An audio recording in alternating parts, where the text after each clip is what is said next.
So the National Zoo is a institute run by the Smithsonian that has over 300 different species of animals and is the leader in a lot of researches for conservation across the globe. Favorite part of the zoo that we went to is we were able to go into the animal hospital, so we were able to see different things that the vets and other researchers are doing. So, for example, we were able to see the frozen sperm of the giant pandas that they'll use to inseminate when they're trying to breed them again next year. My favorite part of the tour through the National Zoo was the animal hospital and getting to speak with the pathologist, because what her job is to study how animals interact and obtain diseases. So my favorite place I visited while here at the Smithsonian was the Folkways recording studio.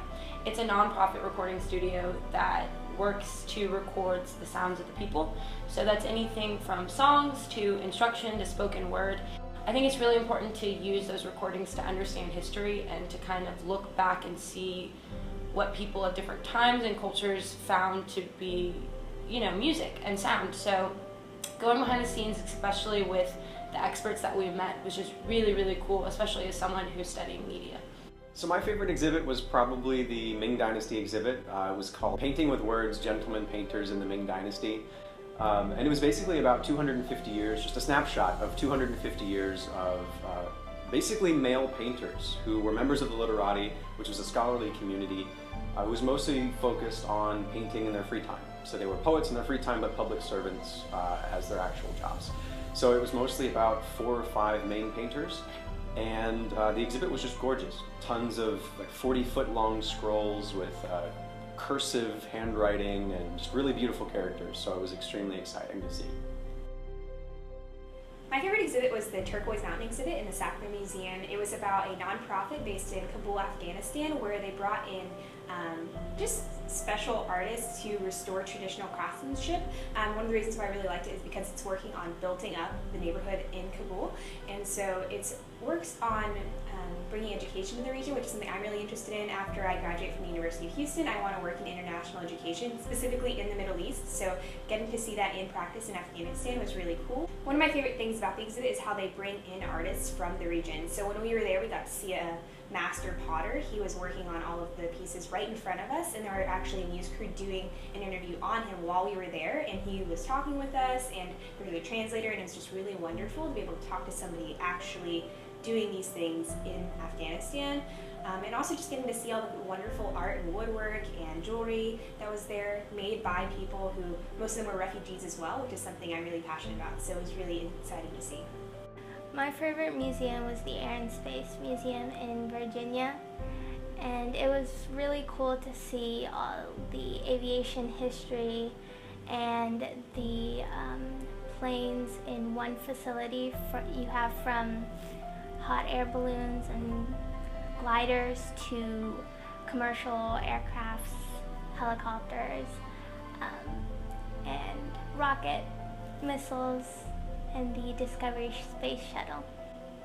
So it was also very cool to go behind the scenes and to see their conservation lab where they preserve airplanes that come into their hands.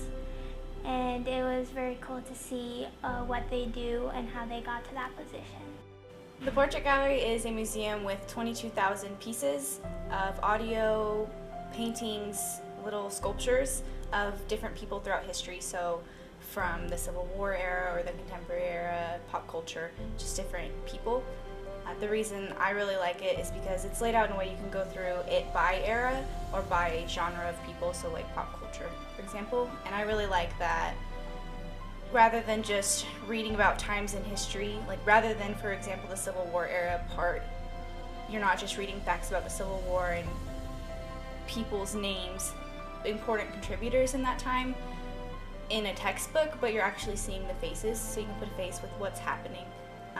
And you get to learn about that time through the people who were there. So it's like you're learning about history through people's stories and what they went through and what they contributed.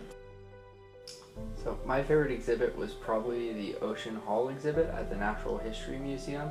The first thing you notice when you walk in is that you feel a little bit small. you see like a 50-foot model whale just hanging from the ceiling, and next to it is giant jellyfish and a giant squid replica as well. And throughout the exhibit there's about like more than 600 different specimens, living and models. Something that's easy to forget that I think the exhibit really highlights is that Earth is actually an ocean planet. So the vast majority of our planet is made out of the ocean, and of that ocean we've only explored 5%, less than that even. So in this exhibit you see just hundreds of creatures that you've never seen anything like before, and there are microorganisms and small fluorescent creatures that glow with like every color of the rainbow, and it's just really incredible to see on display.